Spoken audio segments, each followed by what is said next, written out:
Латинську Америку часто вважають бастіоном лівих рухів. Однак саме там з'явився перший у світі президент-лібертаріанець Хав'єр Мілей. Разом з проведенням радикальних реформ він намагається перетягати сусідів на правильний бік історії. Закликає припиняти водитись з автократами та комуністами. No promovería la relación con comunistas, ni con Cuba, ni con Venezuela, ni con Corea del Norte, ni con Nicaragua, ні con Чина. А ще озвучував намір об'єднати регіон довкола допомоги Україні. Та час іде, а обіцяний саміт досі не відбувся. Нині аргентинський лідер зайнятий святкуванням перемоги Трампа і партнерствами з не менш одіозним Ілоном Маском. Чи не втрачаємо ми свого єдиного адвоката в регіоні? Привіт, з вами Альона. І сьогодні в нашому фокусі Латинська Америка. Будемо розбиратись, чи є в нас шанси знайти там союзників і чи потрібно це взагалі. З'ясуємо, де зв'язок між мексиканськими наркокартелями та допомогою Україні від США. Навіщо Китай робить Латинську Америку залежною від своїх інвестицій? Та, зрештою, на чиєму боці Хав'єр Мілей? Єдине питання, на яке відповіді я не знаходжу, чому ви дивитесь наші відео і досі не підписались на наш канал? Тому домовимось. Ви підписуєтесь та ставите свою вподобайку, а ми продовжуємо робити українців політично освіченими.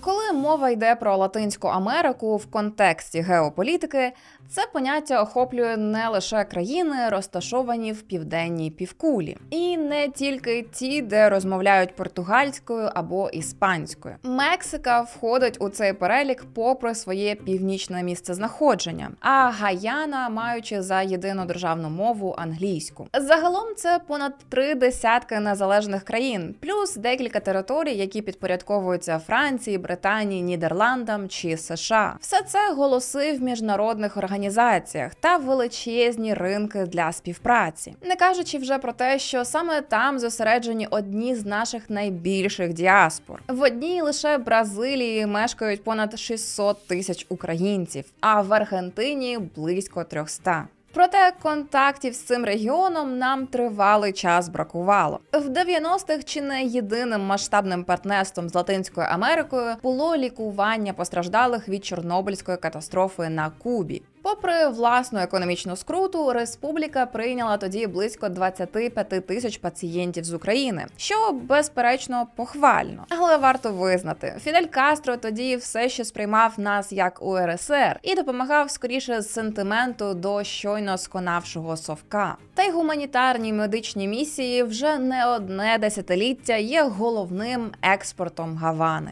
Експлуатуючи своїх лікарів, диктаторський режим банально відбілює свою міжнародну репутацію. Тож не дивно, що та давня підтримка нині не заважає Кубі стабільно голосувати в ООН зовсім не на нашу користь. Звісно, Україна намагалась вести справи із менш авторитарними урядами, наприклад, Бразилією. І в 2003-му наші держави працювали над спільним космічним проєктом «Циклон-4».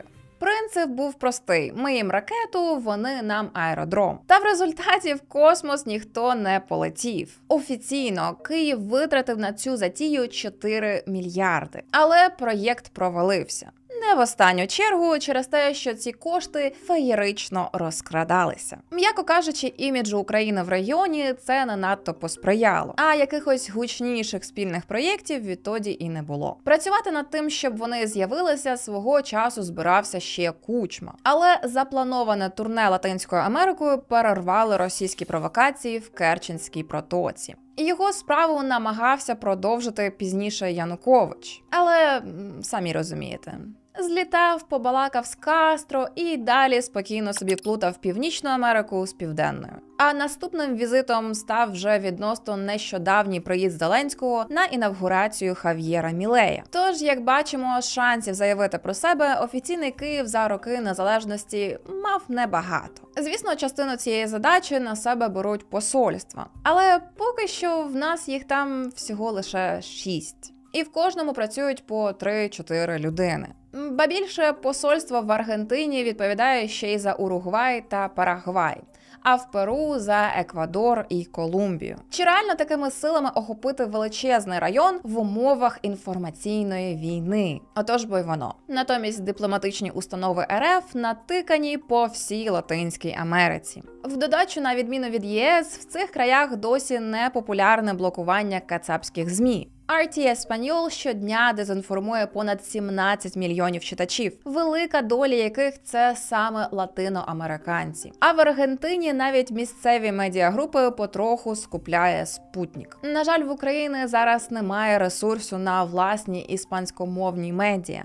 Тож, якщо ви володієте мовами, включайтесь в інформаційну війну. Все ж уявлення латиноамериканців про РФ доволі часто базуються не на реальних фактах, а на викривленому баченні історії. Якщо після закінчення Другої світової Європа на власні очі побачила, що СРСР – це не про дружбу народів, а про окупацію Балтії, Празьку весну чи придушення Угорської революції, то з Латинською Америкою цього банально не відбулось. Натомість Радянський Союз вміло натискав на колоніальні травми регіону та десятиліттями підтримував місцевих революціонерів. Як наслідок, сьогодні глобальному півдню досі важко прийняти той факт, що Росія є не визволителем, а колонізатором. Тож постає логічне питання: чи є нам взагалі сенс шукати серед цих країн союзників? Латинська Америка не моноліт. І кожна з цих держав має власні інтереси та погляди на війну. Руйнуючи стереотипи про нібито хронічно проросійських ліваків, нашим адвокатом там є цілком собі лівий президент Чилі Габріель Борич. Не маємо дозволяти викрадання дітей країнами, як це робить Росія з Україною. Не менш різкі заяви звучать і від очільника Гватемали. Адже він став першим місцевим лідером, що не побоявся проїхати до Києва під час повномасштабки та підтримав створення трибуналу для РФ. Так, це може здатись формальністю. І, на жаль, ми дійсно не маємо в Латинській Америці таких щедрих друзів, як Естонія чи Британія. Військову допомогу нам наразі надає лише Аргентина. Проте надія є. До саміту миру долучилась ціла низка держав, а значить, вести діалог нам точно є з ким. І насправді держав, де наші шанси на порозуміння близькі до нуля, не так багато, як здається. До переліку безнадійних союзників Путіна входять лише Куба, Болівія, Сальвадор, Нікарагуа та Венесуела. І от на останній з цих країн варто зосередитись детальніше. Минулої зими медіа майорили заголовками про те, що місцевий диктатор Ніколас Мадуро може розпочати маленьку переможну війну проти сусідньої Гаяни. Для цього він провів референдум, який показав, що венесуельці нібито дають добро на анексію гаянського регіону Есекібо. Суд ООН такі ідеї правомірними не визнає. Та й в Каракасі ніхто всерйоз про це не думав, допоки у 2015 році американська ExxonMobil не відкрила в Есекібо одне з найбільших родовищ нафти у світі. Фактично, Гаяна немов зірвала джекпот в лотереї. І нині використовує свої нафтодолари на повну та переживає економічний бум. Що ж до Венесуели, то власну нафтову промисловість країна буквально занапастила через дурість. Попередник Мадуро, такий само лівий популіст Уго Чавес, на початку свого терміну звільнив майже 20 тисяч співробітників державного Петроліус де Венесуела і замінив їх лояльними до свого уряду людьми. Але лояльність та професійність – то різні речі. Що й посприяло занепаду індустрії. Ті ж доходи, які вона приносила, влада все одно витрачала на популістичні соцвиплати та вбивала економіку. Чи наважиться Венесуела компенсувати ці проблеми привласненням успішного Есекібо – питання відкрите. Все ж перемогу на останніх виборах чинна влада просто сфальсифікувала, чим запустила цілу низку протестів. Тож Мадуро може в будь-який момент знову дістати карту Есекібо, щоб бодай якось утриматись на троні. Вся ця історія є для нас тривожною хоча б через те, що саме Гаяна є одним із найактивніших постачальників, які здатні заміщувати російську нафту на європейському ринку. І можна здогадатись, які ризики отримає світ, якщо ці величезні поклади опиняться в руках дружного до РФ режиму. В будь-якому разі нам точно не на руку будь-які нові конфлікти у світі. І через зміщення фокусу від війни в Україні, і через нормалізацію військової агресії в самому регіоні. Все ж поки що більшість місцевих держав обирають позицію нейтралітету в будь-яких конфліктах. Ми не на жодній стороні, ми за мир. Якось так це звучить у формулюванні президента Бразилії. І сказати, що ці країни прагнуть дистанціювати, щоб не гнівити Путіна, було б великим спрощенням. Звісно, від торгівлі з РФ залежать окремі сектори місцевої економіки. Наприклад, аграрний бізнес тримається саме на російських добривах. Але це ще не означає, що Москва тут є головним гравцем. Куди більшу роль відіграє Китай. З 2000 до 2021 року обсяг торгівлі Пекіна з Латинською Америкою виріс в 26 разів, не кажучи вже про мільярди інвестицій. Тож, коли латиноамериканські лідери утримуються від критики Росії, це скоріше принцип не ображати друзів Сі Цзіньпіня, ніж не ображати Москву. Все-таки Китай давно підсадив регіон на свої кредити в рамках програми «Один пояс, один шлях». А розплачувати за них доволі часто доводиться політичною позицією. Приміром, вакцини від ковіду в розпал пандемії Пекін надавав у обмін на невизнання Тайваню. Зокрема, так за свої коронаваки розплатились Гондурас і Парагвай. Та більш ніж дипломатичні хитрощі, китайців тут приваблюють ресурси, яких повно в надрах Латинської Америки. Як не крути, майбутнє світу за відновлювальними джерелами енергії. Вітрові турбіни потребують міді, сонячні панелі – срібла, а батарейки – літію. Саме за останнім, до речі, в цих краях активно полює й Ілон Маск. Адже без літієвого акумулятора жодна Тесла нікуди не поїде. Та якби Сі Цзіньпінь обмежився лише перегонами з американцями за доступ до ресурсів, це було б ще півбіди. Натомість він пішов далі і розташував свій найбільший зовнішній космічний об'єкт у Патагонській пустелі. А заодно поставив ще парочку супутникових станцій в Болівії, Бразилії, Чилі та Венесуелі. Їхня близькість до Сполучених Штатів і загроза шпигунства цілком справедливо тривожать Вашингтон. Але якось вплинути на уряди латиноамериканських держав для США непосильна задача. Бо ж одним з найважливіших факторів, який визначає настрої регіону, є його антиамериканізм. Коли ми чуємо токсичні наративи від місцевих політиків, доволі часто вони не за Росію, а проти США. Бо історія взаємин двох Америк ніколи не була простою. Деякі епізоди на кшталт так званої війни з наркотиками ще доволі свіжі у пам'яті місцевих. У 80-х пересічні американці масово підсідали на кокаїн. Тож США кидали мільярди доларів на те, щоб труїти посіви коки в Болівії, Перу та Колумбії з вертольотів. Але збитків фермерам та шкоди екосистемам це приносило більше, ніж результатів. Так само невдалими були й військові операції проти картелів, які лишали цілі села в руїнах. Та більше ніж боротьба з кокаїном, латиноамериканців обурювали більш давні втручання в їх політичні справи.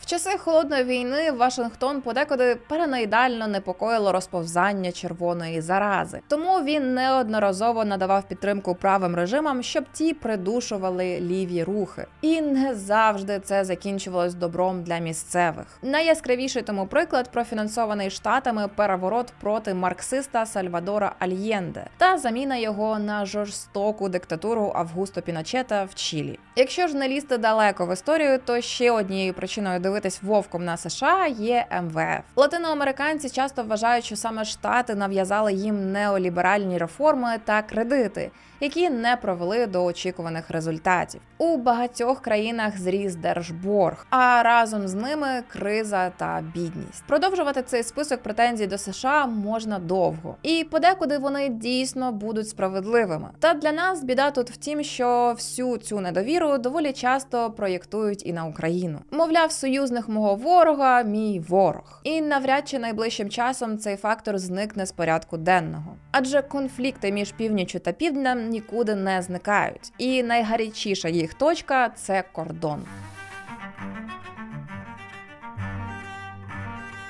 Всі ми добре пам'ятаємо, як торік Україну, в принципі, як і сьогодні, непокоїло надважливе питання: буде допомога з США чи ні. Але якщо нині нас турбує непередбачуваність новообраного президента, то минулого року Штати ніяк не могли схвалити пакет допомоги через проблему власних імміграційних правил. Адже саме ця реформа була вимогою республіканців для голосування про виділення фінансової та військової допомоги Україні. Здавалося б, де ми, а де кордони США. Але мігранти – це занадто зручна тема для маніпуляцій. Якщо у 2015-му республіканці лише мріяли про стіну вздовж кордону з Мексикою, то зараз Трамп не проти бомбардувати її територію для придушення потоку злочинності. Вже колишній мексиканський президент Лопес Обрадор реагував на такі заяви цілком однозначним сигналом – запрошенням військового контингенту РФ на спільний парад. Напруга зростає, але розв'язання проблеми не видно. Не секрет, що Латинська Америка давно і стабільно лідирує за рівнем насилля і вбивств, основним джерелом яких є, звісно ж, картелі. А політика відлову лідерів банд, до якої вдавалося останніми роками,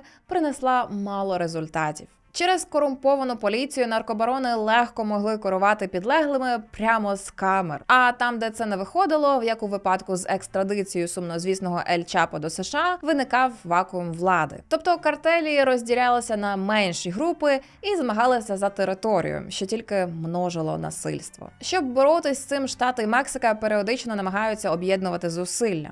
Але виходить це кепсько через кілька незручних фактів. По-перше, мексиканські політики не гребують корупційними зв'язками з картелями, що зводить всю роботу на нівець. А по-друге, величезна кількість зброї приватних армій латиноамериканської мафії походить безпосередньо з США. Дослідження показують, що від 70 до 90% стволів мексиканських наркокартелів було куплено в американських збройових магазинах та вдало перевезено через кордон. І пістолет, виготовлений у США, з більшою ймовірністю вб'є мексиканця, ніж американця. В нашому відео про легалізацію вогнепалу ми вже згадували про те, як надмірно ліберальні закони в США роблять зброю аж занадто доступною. Як наслідок, купити гвинтівку здатно пробити броню чи збити гелікоптер і потім передати її картелям не те, щоб складна задача. Там, де не спрацьовує проста прикордонна корупція, зброю загортають у фольгу та занурюють у фарбу, щоб уникнути виявлення рентгеном. І доволі часто в обмін на таку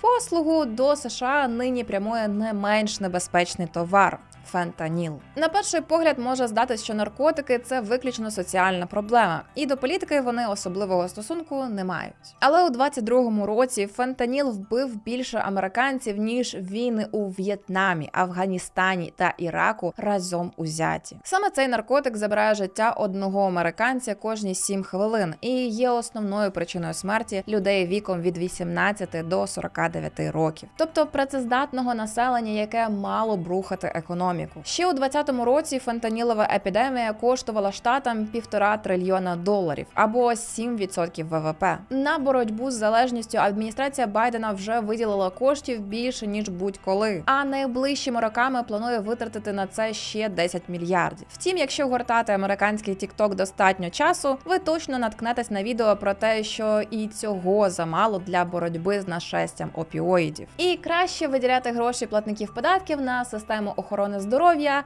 ніж на допомогу іноземним державам. Очевидно, це болюча тема для американців, і тому нею так активно користуються республіканці. Тож так, наркотики – це цілком політична проблема. Ба більше, складники, необхідні для виготовлення фентанілу, походять з Китаю. І виключати варіант навмисного розхитування США експерти не поспішають. Все ж це спосіб послабити США, не випустивши при цьому жодної міжконтинентальної ракети. У 22-му році Китай припинив переговори з Америкою щодо контролю фентанілу у відповідь на той самий політ Ненсі Пелосі до Тайваню. І відтоді фокус штатів змістився з виготовлення складників до синтезування самої речовини. А відбувається це якраз у Мексиці, де її виготовляють два найбільші наркокартелі країни – Сіналоа та нового покоління Халіско. Ідея Дональда Трампа будувати стіну для зупинки цього трафіку завжди була доволі наївною, адже фентаніл в 50 разів сильніший за героїн. Це настільки концентрована гидота, що річний обсяг обсяг наркотику у США поміститься в кузови 2 пікапів. Тож пакунки з ними наркокур'єри легко привозять через парадний вхід кордону, просто прив'язуючи скотчем до тіла.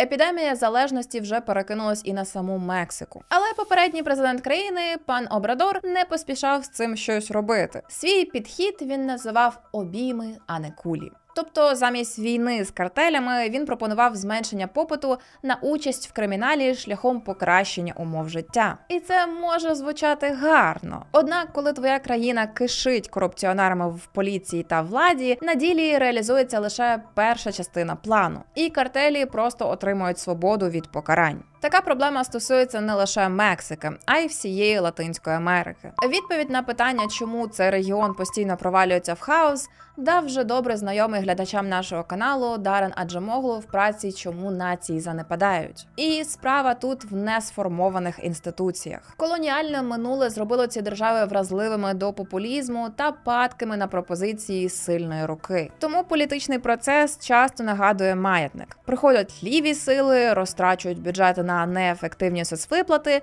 або просто крадуть їх, економіка стагнує, люди невдоволені і обирають правих. Праві вдаряються в автократію, знову таки крадуть, і всі знову розчаровані обирають лівих. Рожеву хвилю змінює блакитна і навпаки. Але проблеми нікуди не діваються саме через корумповані інституції. Там же, де держава не допрацьовує, активізуються картелі. Це такий собі аналог корпоративної соціальної відповідальності, яка є в кожного бізнесу. Щоб згладити незручні моменти своєї діяльності і сподобатися громадам, банди дають людям те, чого не дає влада. Наприклад, в часи пандемії вони масово роздавали гуманітарку. А на Різдво до дітей тут швидше завітає не Санта-Клаус, а наркоторговці з подарунками, брендованими логотипом Сіналоа. Інституційні діри заповняють наданням позик, побудовою інфраструктури та створенням високооплачуваних робочих місць. Всі картелі в Мексиці разом наймають близько 175 тисяч людей, що робить їх 5-тим найбільшим роботодавцем у країні. Мало хто платить вищі зарплати, ніж вони.